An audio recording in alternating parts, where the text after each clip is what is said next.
I win and people freak out. As soon as you play well, the whole world kind of, ends and, oh, I'm destroying women's golf now and all this other stuff. Do you recognise that you might have an unfair advantage? I recognize that I did have an unfair advantage a few years ago. I've been transitioning for 9 years. I've been on hormones for almost 9 years. I had surgery, well, coming up almost on 3 years exactly. I've lost just over 15 miles an hour of swing speed. It is just not possible for a male to compete in a female category without creating unfairness for those females. If we didn't have female categories, there wouldn't be any professional women golfers. There wouldn't be winners of this women's tournament. Golf has shown it's open to transgender women competing in female events, but other sports have prioritised sporting fairness over inclusivity, and that means we've seen cycling, swimming and athletics impose restrictions on anyone who's gone through male puberty from competing in female categories. At this club, amateur golfers want trans women to feel welcome in their sport. All sports should be open. Adjustments can be made for people who have moved over from one sex to another, if there are biases by muscle or testosterone or estrogen. The change of gender is a personal matter and we shouldn't really interfere. It is true in competitions. It's got to be decided and probably monitored to see what is fair and what is not. Hailey Davidson is willing to play within whatever rules are required, with the dream of earning a place on the LPGA Tour and competing at the Scottish Open. Hi guys, welcome back to the channel. So, trans golfer Hailey Davidson has failed to earn an LPGA card. So Hailey will not be going to the LPGA Tour, but Hailey is still taking the spot of a female golfer on another tour. So transgender golfer Hailey Davidson failed to advance out of the second stage of the LPGA Qualifying School, which brings Davidson's quest at earning an LPGA card to an end, at least for now. So it was a 4-round event at 2 over, and Hailey came 95th out of 190 players, or tied for 95th place. So 43 players advanced to the final stage of Q School, with 4 under being the cut line, meaning Davidson fell 6 shots short of advancing to December's final stage. Now look, I don't know much about golf, but it seems pretty intense, like there's a lot of stages to go through before you end up eventually qualifying for this LPGA. So you can imagine the female golfers put in a lot of hard work. So it makes it even more disheartening to know that there's one extra spot that has been taken by a male player. Davidson did earn status on the Epson Tour though, which is the main feeder tour to the LPGA and equivalent to the Corn Ferry Tour on the men's side. It's unlikely that the status will result in a start on the Epson Tour for Davidson, however. The players who finished inside the top 80 at the second stage but failed to advance to the final stage will be placed into Category 1. Players who completed all 72 holes and finished outside of the top 80, like Davidson, will be placed into Category K in the order of their qualifying finish at second stage. Beth Ann Nichols of Golf Week noted there were 217 players ahead of Category K on the 2024 Epson Tour priority list. Davidson will very likely be way too far down the priority list to simply sign up for an event on the Epson Tour. And there was a transgender player in 2013, Bobby Lancaster, who was the first transgender golfer to earn status on the Epson Tour, but never competed in an official event. And remember, Davidson was eligible to compete in the LPGA Q School based on the LPGA's current gender policy.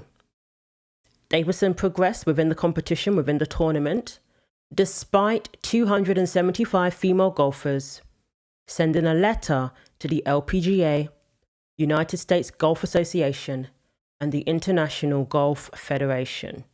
This was back in August. They said, "We all know there can be no equal athletic opportunity for women without a separate female golf category." Yet the Ladies Professional Golf Association continues to propagate a policy that allows male athletes to qualify. compete and win in women's golf, even as several national and international governing bodies of sport and state legislators increasingly reject these unjust and inequitable policies that harm female athletes.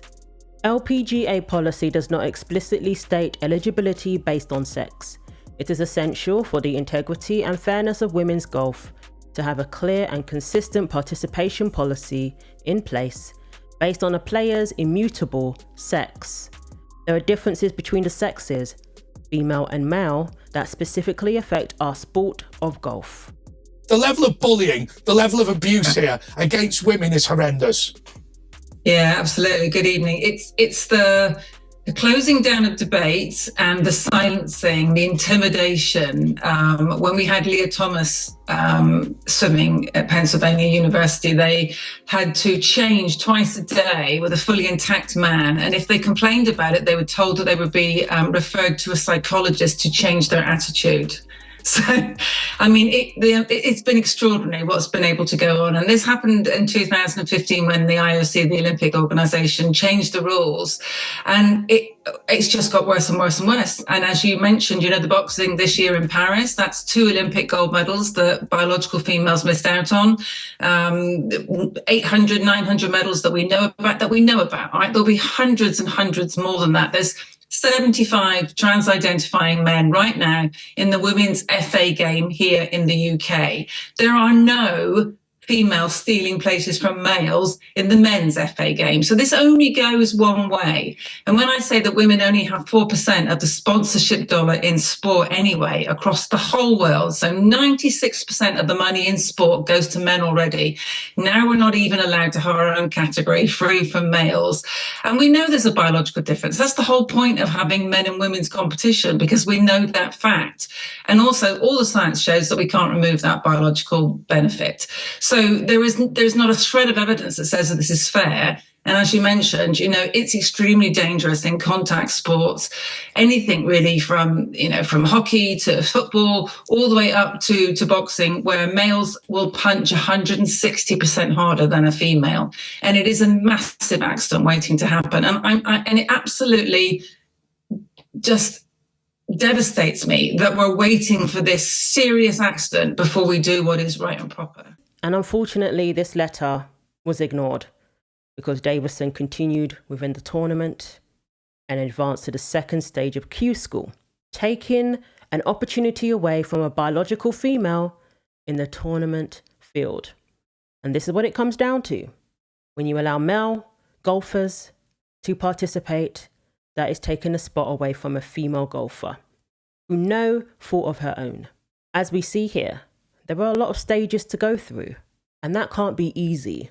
But on top of that, they now have to reconcile themselves to the fact that their spot may very well be taken by a male golfer who shouldn't be in their category, who shouldn't be competing in a women's competition.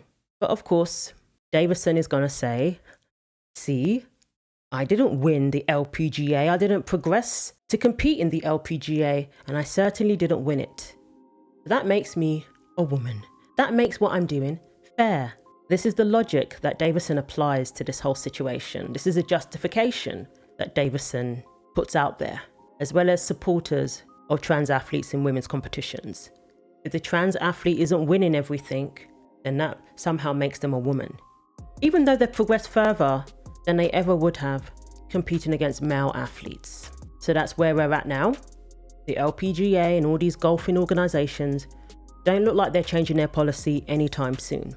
But the good thing is that the 275 female athletes had their voices heard in no uncertain terms, because that speaks volumes. Hundreds of female golfers are against this, and no one can dispute that now.